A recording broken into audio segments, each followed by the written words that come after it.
না, আপনাকে অবশ্যই গোসল করতে হবে, যেহেতু লা ইয়াকবালুল্লাহু সালাত আমরিইন ওয়া সালাত আবদিন বিগাইরি তুহুর, তাহারাত ছাড়া আল্লাহ তাআলা কারো সালাত কবুল করবেন না। সুতরাং আপনাকে টাইম যদি আপনার নাও থাকে, টাইম না থাকাটা এটা আপনার দোষ, এটা তো আল্লাহ তাআলার দোষ না। সুতরাং আপনার অলসতার কারণে হতে পারে, আপনার খামখেয়ালির কারণে হতে পারে, অসতর্কতার কারণে হতে পারে। তাই নিজের দোষটা আল্লাহর উপর চাপে মানে দেওয়ার কোনো সুযোগ নেই। এটা আল্লাহর উপর বর্তায় দিবেন, এটা হয় না। আপনি প্রথমে গোসল করবেন, তারপরে সালাত আদায় করবেন, অন্যথায় আপনার সালাত কবুল হবে না, গ্রহণযোগ্য হবে না। আমরা জানলাম বিষয়টি সম্পর্কে। আরেকটি প্রশ্ন করেছেন, আপনি বিদেশে থাকেন, হয়তো সালাত আদায়ের জন্য আপনি সেভাবে সময় পান না, তো মালিককে আপনি মিথ্যা বলেন যে টয়লেটে এটা সেটা বলে আপনি সালাত আদায় করেন, এভাবে সালাত আদায় করলে কি হবে? আমার জানা নেই, যদি সালাত আদায় করাটা নিষিদ্ধ হয়ে থাকে তাহলে সেই কাজ আপনার জন্য বর্জন করা ফরজ। যে কাজে সালাত নিষিদ্ধ, সালাতে সময় দেওয়া হবে না, সে কাজ বর্জন করা ফরজ। সুতরাং সেই কাজটা আপনাকে বর্জন করতে হবে।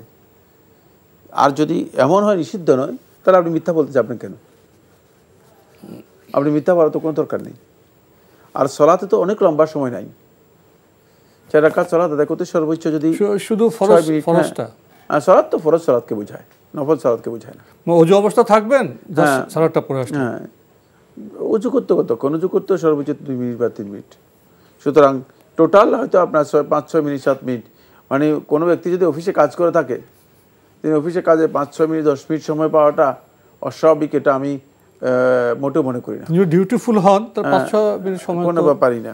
সুতরাং এর জন্য মিথ্যা বলতে হবে, অথবা এর জন্য কোনো ধরনের মানে এটাকে কি বলা হয় তাকে, যে ধোঁকাবাজি প্রতারণার আশ্রয় গ্রহণ করতে হবে, এটা আমি মোটে মনেই করি না।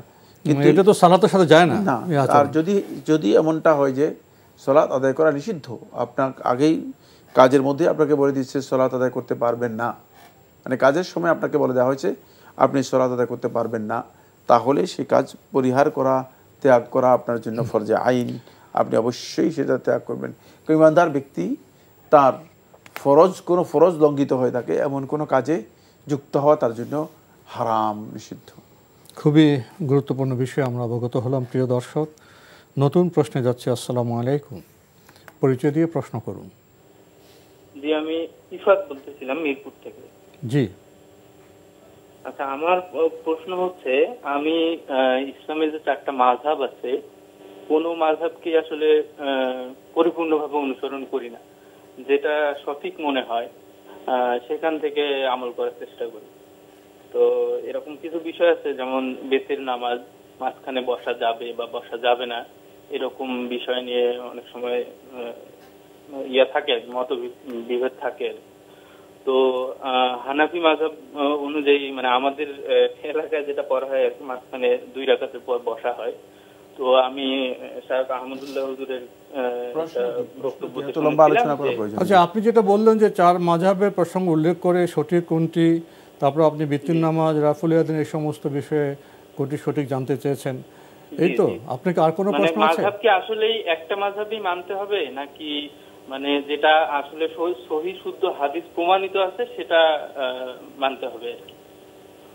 ধন্যবাদ। আপনার কি আর কোনো প্রশ্ন আছে? না, ধন্যবাদ। আপনি প্রথমে 4টি মাযহাবের কথা উল্লেখ করেছেন, এবার সঠিক কোনটি, তারপরে বলেছেন কি একটি মাযহাবে কি নির্দিষ্টভাবে মানতে হবে, নাকি হাদিসের আলোকে বিভিন্ন মাযহাব মানা যাবে, এসব মিলিয়ে ওনার প্রশ্ন। ধন্যবাদ এই ভাইকে। এই ভাই যে প্রশ্নটি করেছেন এটি অনেক দীর্ঘ একটি আলোচনার দাবি রাখে, এটি কোনো শর্ট প্রশ্ন নয়।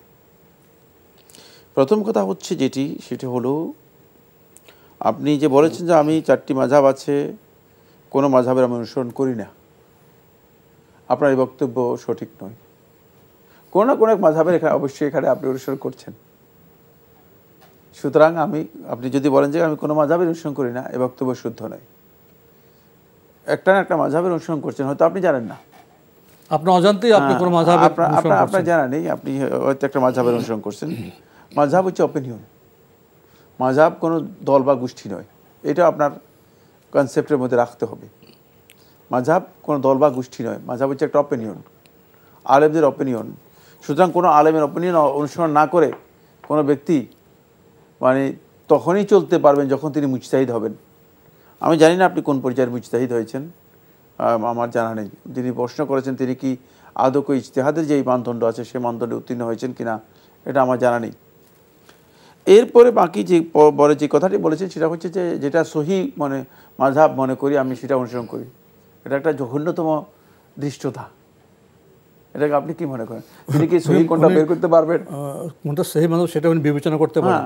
একটাকে ভুল বলতে পারেন, একটাকে সহি বলতে পারেন। আমি আজকে আমার প্রায় 30-32 বছর আমি ফিকহের উপর পড়তেছি, কিন্তু সহি বের করা আমার জন্য সো টাফ।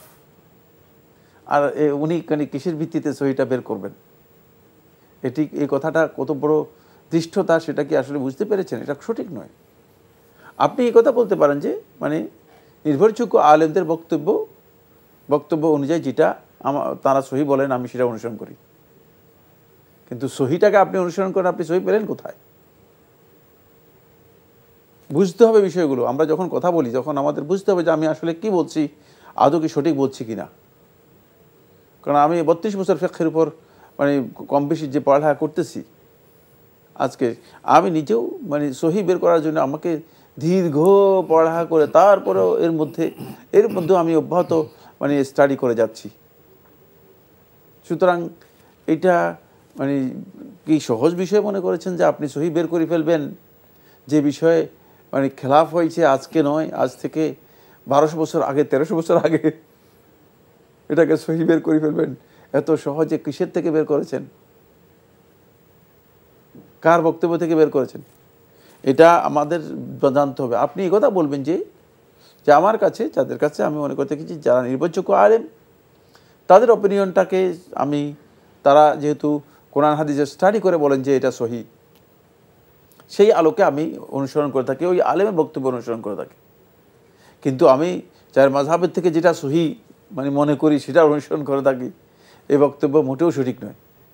এই বক্তব্য এই মুজতাহিদ ব্যক্তি ছাড়া এটি কারোর জন্য সঠিক নয়।